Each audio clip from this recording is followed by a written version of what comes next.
తెలంగాణ రాష్ట్ర వ్యాప్తంగా గత 2, 3 రోజులుగా విపరీతంగా కూడా వర్షాలు పడుతున్న పరిస్థితి కూడా ఉంది. ఎక్కడికక్కడ లోతట్టు ప్రాంతాల ప్రజలు కూడా తీవ్రంగా ఇబ్బందులు ఎదుర్కొంటున్న పరిస్థితి ఉంది. అసలు తెలంగాణ రాష్ట్ర వ్యాప్తంగా ఎటువంటి పరిస్థితి ఏంటో తెలుసుకునే ప్రయత్నం చేద్దాం. మనతో పాటు అధికారి రఘు గారు ఒకసారి మాట్లాడే ప్రయత్నం చేద్దాం. సార్ చెప్పండి.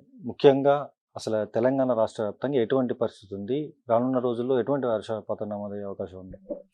మనం ముఖ్యంగా గత 24 గంటలు చూసుకున్నట్లయితే అండి, అత్యధికంగా మనకి ములుగులో 18 సెంటీమీటర్ల వర్షపాతం పడింది. వీటితో పాటు జయశంకర్, భూపాలపల్లి అండ్ జగిత్యాల వీటిల్లో కూడా అతి భారీ వర్షాలు కురిశాయండి.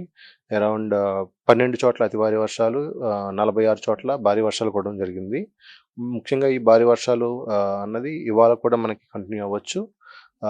ఏదైతే తీవ్ర వాయుగుండం మనం మాట్లాడుతున్నామో గత 2 రోజులుగా, ప్రస్తుతం అది పశ్చిమ అండ్ మధ్య ఛత్తీస్గఢ్ దగ్గర కేంద్రీకృతమై ఉందండి. ఇది ఇది పశ్చిమ దిశగా కదిలే అవకాశాలు ఎక్కువ కనిపిస్తున్నాయి. సో దీని ప్రభావం కారణంగా ఈరోజు ముఖ్యంగా ఉత్తర జిల్లాలు అండ్ మధ్య జిల్లాలు ఇక్కడ భారీ నుంచి అతి భారీ అండ్ అత్యంత భారీ వర్షాలు వరకు కురిసే అవకాశాలు ఉన్నాయండి.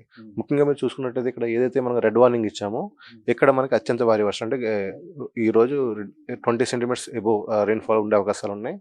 అండ్ ఎక్కడైతే మనం నిర్మల్, ఆదిలాబాద్, కుమ్రంభీం, ఆసిఫాబాద్, మంచిర్యాల, జగిత్యాల ఈ జిల్లాల్లో. అండ్ ఆరెంజ్ వార్నింగ్ మనం ముఖ్యంగా నిజామాబాద్, కామారెడ్డి, రాజన్న సిరిసిల్ల, కరీంనగర్, పెద్దపల్లి, భూపాలపల్లి, ములుగు ఇక్కడ మనం ఆరెంజ్ కలర్ వార్నింగ్ ఇవ్వడం జరిగింది. ఇక్కడ భారీ నుంచి అతి భారీ వర్షాలు 1-2 చోట్ల కురిసే అవకాశాలు ఉన్నాయి. వీటితో పాటుగా మిగిలిన ఎక్కడైతే ఎల్లో మనం జారీ చేసామో ఇక్కడ మనకి 1-2 చోట్ల భారీ వర్షాలు కురిసే అవకాశాలు అయితే ఉన్నాయండి. వీటితో పాటు మిగతా జిల్లాల్లో ఒక తేలికపాటి నుంచి మోస్తారు ఉండే అవకాశాలు ఉండి మొత్తం రాష్ట్రం మొత్తంగా కూడా విస్తారంగా వర్షాలు కురిసే అవకాశం అయితే ఉందండి వాళ్ళు కూడా.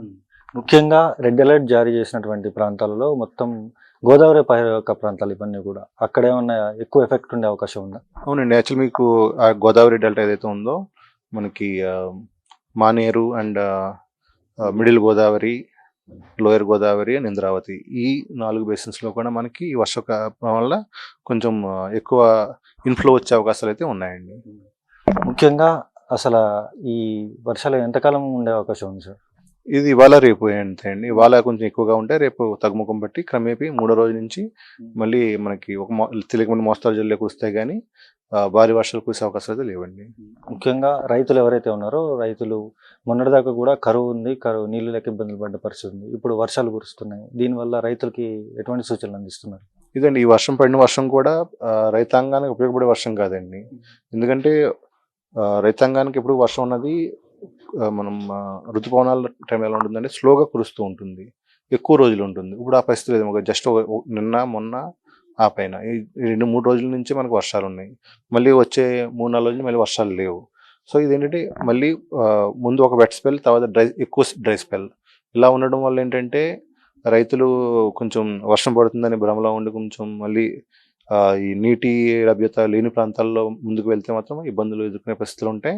సో అందుకే మనం ముందు నుంచి చెప్తున్నట్టే నీటి అద్దెని తట్టుకునే పంటలు ముఖ్యంగా మిల్లెట్స్, అపరాలు అండ్ ఆయిల్ సీడ్స్ ఇలాంటివి వేసుకోవాలి మనం ప్రోత్సహిస్తూ ఉన్నామండి. దీనికి సంబంధించినంత వరకు ముఖ్యంగా ఎవరైతే మత్స్య కార్మికులు ఉంటారో, మత్స్య చేపల వేటకు కూడా వెళ్తూ ఉంటారు, వాళ్ళకి ఎటువంటి సూచనలు అందిస్తున్నారు? గోదావరి పరివాహక ప్రాంతాలు చూసుకుంటే మీకు అంత ఇబ్బంది పడే వర్షం అయితే కాదండి ఇది. ఎందుకంటే పరివాహక ప్రాంతాలు ఏమవుతుందంటే ఆఫ్టర్ రైన్ ఎక్కువ ఉంటుంది. ఎందుకంటే వర్షపాతం పడిన తర్వాత వర్షం మనం ముఖ్యంగా పడేది ఎక్కడంటే హిల్ ఏరియాస్ అండి, మన కొండల్లోని గట్రా పడుతుంది. అది కిందకు వచ్చేటప్పటికి మీకు ఫ్లో పెరుగుతుందండి. సో వర్షం పడినప్పుడు ఆ ఇబ్బంది ఉండదు. వర్షం పడిన తర్వాత వచ్చే ఫ్లో వల్లే ఎక్కువ ఇబ్బంది పడతారండి వాళ్ళు. అది చూస్తున్నాం కదా. ఇప్పటికే వాతావరణ శాఖ అధికారులు అయితే రానున్న 48 గంటలు కూడా ఈ వర్షపాతం ఎక్కువగా నమోదవుతుందంటూ కూడా ఇక్కడ ఉన్నటువంటి అధికారులు అయితే చెప్తున్నారు. సిచ్యువేషన్ అయితే ఇక్కడ ఉంది. ఇది ఇక్కడ పరిస్థితి. Video journalist Shashikant, Sunny Mic TV, Hyderabad.